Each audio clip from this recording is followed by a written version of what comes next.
Hey everyone, this is Michael again, and welcome to my review of tonight's edition of SmackDown. And of course, tonight's SmackDown was the go-home show for SummerSlam, which is Sunday. And I thought tonight's show was pretty meh, in my opinion. I thought Raw was much better and was much more of a go-home show than what SmackDown put on tonight. I mean, SmackDown tonight didn't feel very much like a go-home show. There was no hype for the SmackDown matches that are on the card for SummerSlam. Maybe Styles and Owens is the only one that I have a little hype for because Shane is going to be the referee for that match. But the show opened with Jinder Mahal and the Singh brothers coming out. They were celebrating since today in India they celebrate their Independence Day, and there was a whole celebration tonight where you had like these people, people dancing, and then you had one woman who was singing, which was pretty cringeworthy. When she was singing, I was like, my face was like that. It was so cringeworthy. But Mahal says that tonight he will beat Cena, and he also goes on to say that he is the reason that people are subscribing to the WWE Network to see him win and retain the title, the WWE title at SummerSlam this Sunday. And he also says that at SummerSlam he's going to prove to Nakamura why Nakamura is going to lose to him. And Shinsuke Nakamura ends up coming out saying to Mahal that Sunday at SummerSlam, it will be the day that Mahal loses the WWE title to him. And it was an okay segment, not perfect or great. And then we get to the first match. It was Natalya versus Becky Lynch.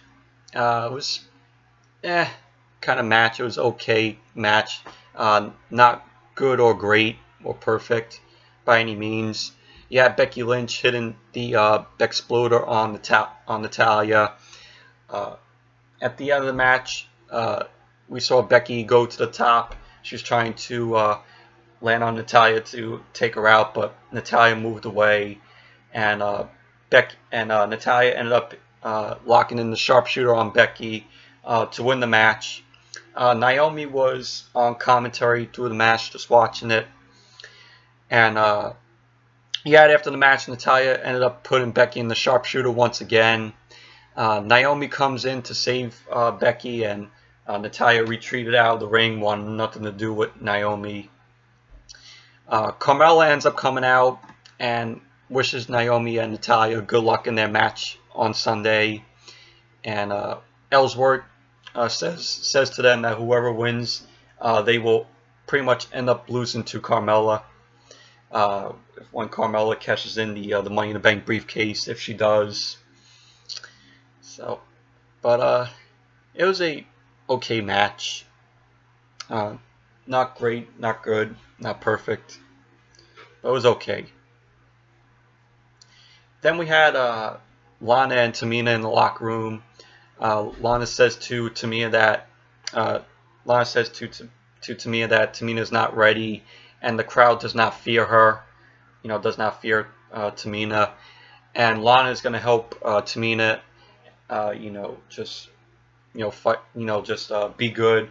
And she also tells Tamina that in the future she will become SmackDown Women's Champion. Future SmackDown Women's Champion.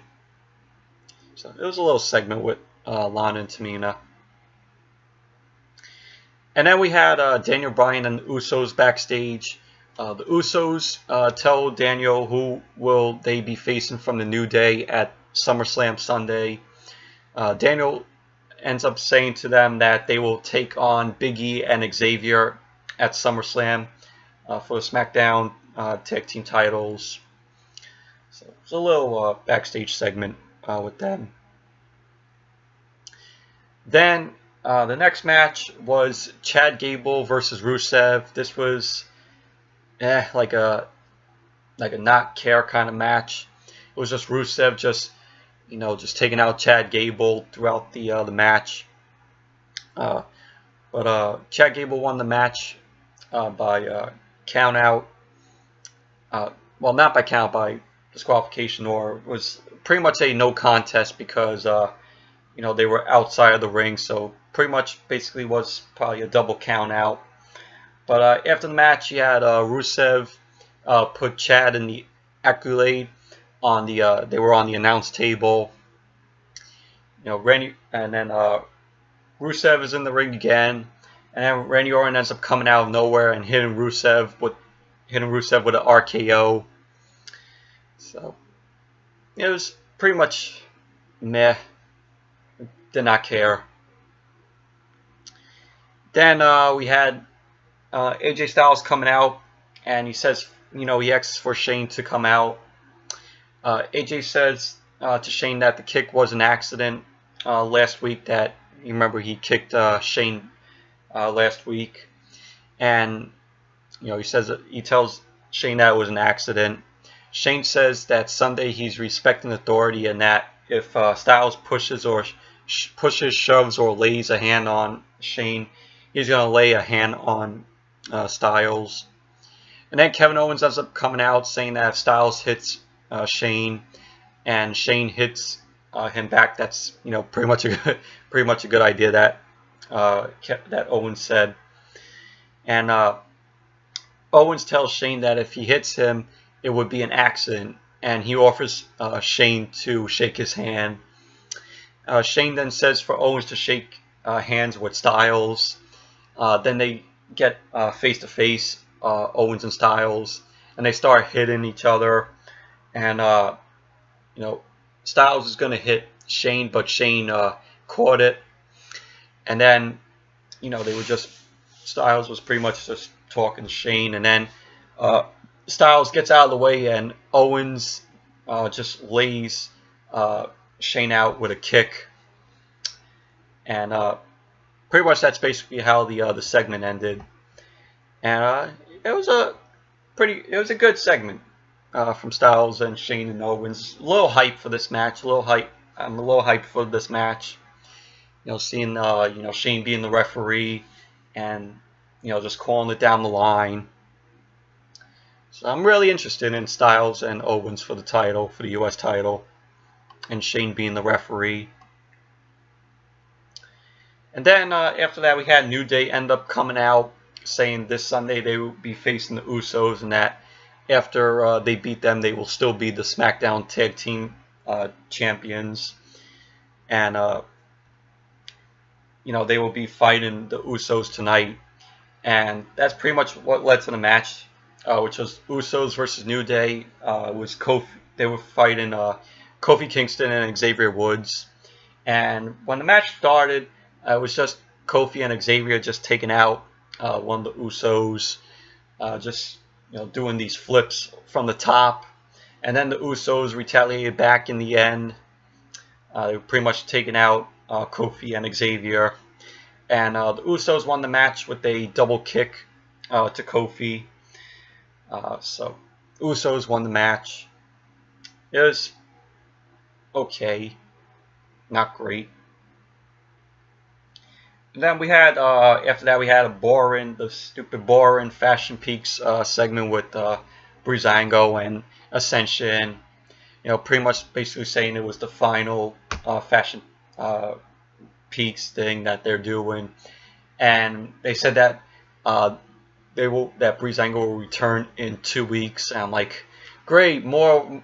We gotta suffer through more of these segments. When will it end? When will it end? And then we had the main event.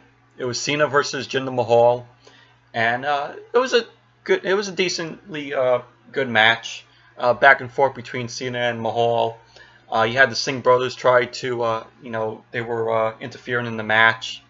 One point in the match, you had the Singh brothers hold on to Cena's legs, and the ref saw them, and the ref basically sended the Singh brothers to the back to not interfere anymore. So, and it pretty much led to Cena, hitting the AA on Mahal from the top, because he did the AA from the top, and that was pretty awesome. But then the match ended in the disqualification because Baron Corbin ended up coming in, and he hit Cena with the briefcase, and Baron decided to cash in the Money in the Bank briefcase tonight, because Mahal was laid out. So pretty much, Corbin ended up cashing the briefcase. Match started. Baron went to hit Cena. He hit Cena off of the apron, and then just Mahal came back and pinned Baron Corbin to retain the WWE title. And now Baron Corbin joins the two others. He joins Damien Sandow and Cena. Those three guys cashed in the Money in the Bank briefcase, but they failed to win the WWE title. So Baron Corbin's now the third guy to cash it in and not win the WWE title. Pretty much, he's on the third of worst Money in the Bank cash-ins. Damien Sandow was the first, Cena was the second, and now add Baron Corbin to the list. And after the match, he was just throwing a fit. He was ripping up the announce table and then just going ballistic, because he thought it was a stupid. He probably might have thought it was a stupid thing to do, and he wasted it. And so now pretty much they're basically making Corbin, a jobber, because of that, because of him putting the briefcase, him cashing in the briefcase and losing to Mahal. So, well, now what are you gonna do? So, but yeah, Jinder Mahal still retains the title, because why cash in the Money in the Bank when Mahal has to face Shinsuke at SummerSlam on Sunday? It doesn't make any sense. So, but yeah, so anyways, that's it for my review of tonight's edition of SmackDown. Thank you all for watching, and stay tuned tomorrow night for my Lucha Underground review. So until that review, I'll see you all back here tomorrow night. Bye.